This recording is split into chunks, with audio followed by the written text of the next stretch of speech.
నేటి క్రైస్తవ సమాజాలలో దేవుని వాక్యం తక్కువైపోయింది. పాటలు ఎక్కువైపోయినాయి, సంగీతాలు ఎక్కువైపోయినాయి, ఆర్భాటాలు ఎక్కువైపోయినాయి, ఆడంబరాలు ఎక్కువైపోయినాయి, పొగ ఎక్కువైపోయింది. అందుకే దోమలు కూడా రావట్లేదు.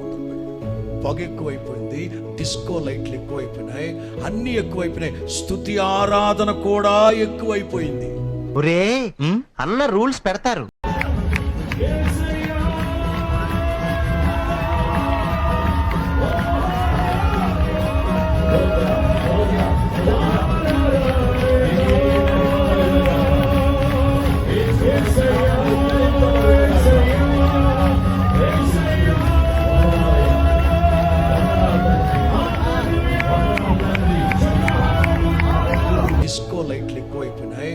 డిస్కో లైట్లు ఎక్కువైపోయినాయి. ఆయన ఫాలో అవ్వరు కానీ మనం ఫాలో అవ్వాలి.